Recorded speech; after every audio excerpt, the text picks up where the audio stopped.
Dudes and dudettes, how are you guys? This is Chazzy and welcome back to the Mixer, and today I'm going to be going over a topic that I have actually covered already on this channel a very long time ago. Might have been a year or more so ago, more or less, and this is going to be essentially the official remake of that video. I'm even wearing the same shirt, a tank top, makes me look all buff and stuff, showing off my chest tattoo over here, it's all good. It's actually really freaking hot today, it's terrible.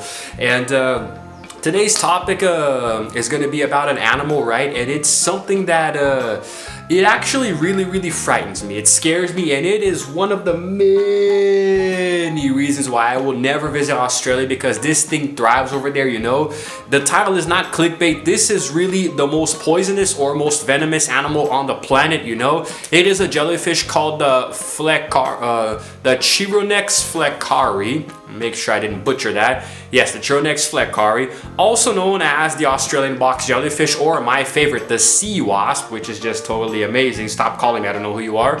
And it's usually found more in the coastal waters, in northern Australia and New Guinea, all the way to Malaysia, the Philippines, Vietnam, but I'm pretty sure that they thrive more in Australia, And it has been described as, quote, the most lethal jellyfish in the world, unquote, okay?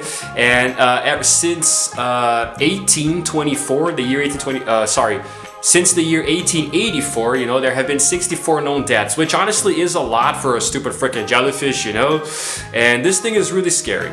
It's really freaking scary. And now here's the thing: a few tidbits of info here regarding its physiognomy, taxonomy, what have you. It has tentacles that can reach up to 10 feet long, or 3 meters long, covered with millions of cenoducts, which on contact release microscopic darts, which deliver a very powerful venom. It is extremely painful. It burns like hell and you just want to freaking die. Now, being stung results in excruciating pain, and if the area in which you were stung was significant, you can actually die from 2 to 5 minutes. Okay, so yeah, if you go untreated, you're dead within a few minutes, The amount of venom in just one of these things is said to be able to kill 60 adult humans. Woo, my God. I don't know, man. I don't know. The animal kingdom really freaking scares me. And it was actually, this jellyfish was named after a toxicologist and radiologist named Hugo Flecker, and he saw a 5-year-old boy being stung and dying from the sting in the water in Cardwell. And then he found 2 different types of jellyfish. One was the unidentified box jellyfish, was shaped like a little box with groups of tentacles arising from each corner, So he sent it to this other guy in Adelaide, and in 1955, an article was published introducing it as a new genus of jellyfish, and a species, a very lethal one at that. And so he named it Chironex fleckari, which derives from the ancient Greek word chiro, meaning hand, and the Latin nex, meaning murderer, and fleckari in honor of his last name, his discoverer. So now it's a very cool origin story. It's almost like a supervillain, origin story kind of thing, And right now I'm going to show you guys here a few photos of this thing, just so you can get a little bit of an idea of how intimidating it looks.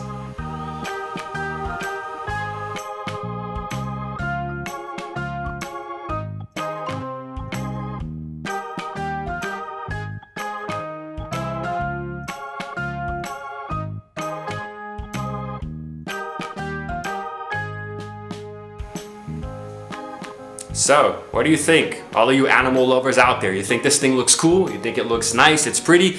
Yeah, about that. Here's the thing. Its bell is shaped like a basketball. Not shaped, it's the size of a basketball, so it's pretty damn big. But that's just it, isn't it? You don't really see it in its natural habitat. It has kind of like these almost like pale blue markings on it, and from a certain angle with the right light, it actually looks like a human skull, so it's freaking creepy as hell. And also, it's really hard to see it in a natural habitat because it kind of blends into the environment. It camouflages, so to speak, because it's damn near transparent. So it's a very big danger to swimmers. You don't really see the thing until you feel the sting, It's really freaking scary if you ask me. And another thing about it is that when it's swimming, the tentacles, they kind of contract, so they look like they're about 5.8 inches long, so not too big. And also like 0.20 inches in diameter, you know. So basically they look like they're 150 millimeters, you know, in diameter, and about 5 millimeters, no, sorry, 150 millimeters long and 5 millimeters in diameter. But when they're hunting, the tentacles get a little thinner and they extend to about 9.8 feet, you know, or 3 meters. So yeah, and also they actually hunt in the day. They're not active at night. They're actually seen resting on the ocean floor at night, you know. And the way that their cells work is that they're activated by pressure and a chemical trigger, so they react to proteinous chemicals, you know. And what else can I say? So basically their diet, they just eat really dumb stuff like prawns, you know, and small fish. Usually turtles eat them. Somehow the turtles aren't affected by the toxin. I don't really know, but I guess the thick skin is impenetrable, you know, to the thing or something. So here's the thing, guys. I'm gonna talk about the actual sting now. Okay, so it can be accompanied by an intense burning sensation like you're being branded with the red hot iron, you know. I do believe it is a jellyfish with the most painful sting in the animal kingdom, you know, that probably goes without saying. And usually in Australia, of course, the majority of deaths are caused by the larger species of them, you know. And let's see what else I can find here. So here's the thing, guys. Oh, there's actually kind of like a little research thingy of sorts here. So among 225 victims analyzed, you know, who were stung from 1991 to 2004, 8% required hospital admission, 5% received antivenom, and there was just one fatality who was a 3-year-old child. 26% experienced severe pain, while there was moderate to none in the remaining, you know. So most deaths in recent decades have been children because their bodies are smaller, so they kind of they're more susceptible to the pain, you know. The way that this works is that there are a few different ways where this thing can kill you. The sting itself is painful, but it's not even the actual sting that kills someone. It's the shock value, you know, because it is so much pain that you can pass out, man. Imagine feeling so much pain that your brain shuts off, you faint, and if you're still in the water, you can drown, you know. Now, what's the thing that most kills people though is cardiac arrest, because it's so much pain that your body can't take it, your brain can't comprehend it, and your chest starts beating really fast. It's kind of like turbocharging your heart, you know, on an electrical wire. So it's pretty much like there's a lot of volts of electricity surging through you, which gives you a cardiac arrest and you die, you know. It's really painful, man. The shock, it's so much pain that you go into shock and die. Imagine freaking messing with an animal like this. I imagine turtles have a really good time eating them, huh? My God, man. So yes, and this all happens within minutes, by the way, you know. You can die within a few minutes, but like if you go untreated, if you have a history of anxiety or health issues, or you're a child, you know, and you're just sitting there in the water, you're gonna die in like a minute, man. You know, it's gonna kill you nearly instantly. And also it depends on the area of the sting, you know. I mean, if you're a guy and you get stung in the pee-pee, it's probably gonna I'm pretty sure that's an insta death, man. I would rather, oh my God. Oh, I'm trying to imagine the pain that I would feel. Okay, I don't want to imagine that anymore. Why don't I show you guys something else here before I continue? Maybe a few more photos or a video or something if I can find it, because oh my God. It might not look like it, but they're quite agile swimmers, reaching speeds of 3 knots, which is why they're rarely found washed up on beaches like bluebottles.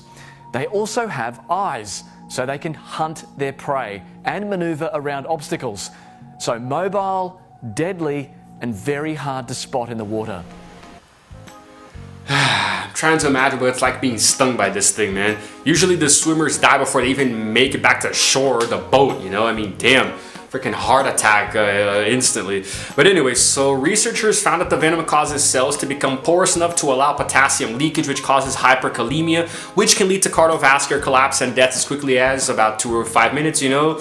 And with an LD50 of about 0.04 milligrams per kilograms, I believe it is, it makes it the most venomous jellyfish in the world, specifically to laboratory mice, and it is postulated that a zinc compound can actually be developed as an antidote. Speaking of antidote, there is a little bit of a history of the sting treatment, you know, and until 2005, treatment actually involved using pressure mobilization bandages, you know, within the aim of preventing distribution of the venom through the lymph and blood circulatory systems, which apparently worked really well back then. It is no longer recommended though by health authorities because, you know, apparently using the bandages to achieve tissue compression provoked nematocyst discharge, you know. So yeah.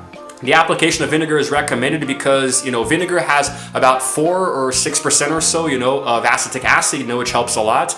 And it permanently deactivates undischarged nematocysts, which prevents them from opening and releasing the venom, you know. And it seems like vinegar also deactivates the unfired ones, you know, and there's also an increase in venom concentration in the solution, possibly by causing already fired nematocysts, which still do contain some venom, by the way, to release what remained. And it has been criticized, however, this little study here, because on several methodological grounds, including that the experiment was done using a model membrane that is much different than human skin.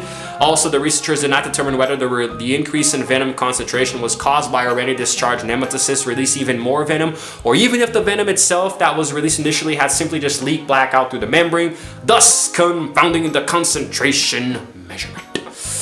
And despite these concerns, diluted acetic acid is still the recommended treatment. Look, I'm borderline dumb when it comes to this, man. Are you telling me that I'm supposed to put acid where the jellyfish stung me? Is that what I'm supposed to do? Because this is not gonna just like dissolve my arm or something. I don't know, man. I just wanted to read for you guys because it sounded really cool, you know, and it just doesn't really make a lot of sense to me.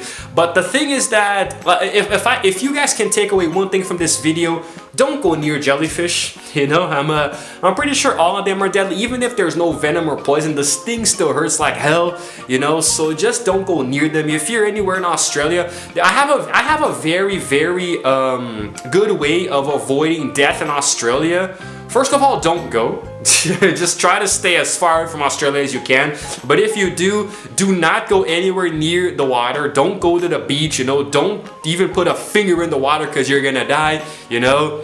And if you still decide to go anyway, be careful with the land animals, the insects, the big thingies, you know, and whatnot. Anyway, guys, I don't even know what else I can say. I'm just like dumbfounded by there existing an animal that has a venom that's so strong it kills you in minutes, you know? You don't even feel it. It just kind of happens. You know, you're gonna feel a lot of pain. It's gonna be one hell of a painful ride straight into the grave, but imagine feeling so much pain that you instantly black out, man. That's just freaking crazy.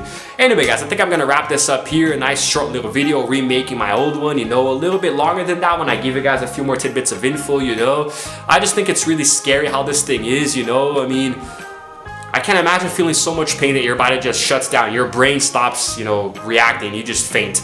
Anyway, if you guys happen to like this video, if you learned something new, then please go ahead and give it a like and also subscribe to my channel because I release videos every single day. While you're at it, please go ahead and hit the notification bell while you're at it because it's all good so you can know what time I upload and stuff, you know. Don't hit the tripod. And that's it, guys. This is Chazzy signing out for now. And as always, I will see you guys in the next video. Roll the outro screen.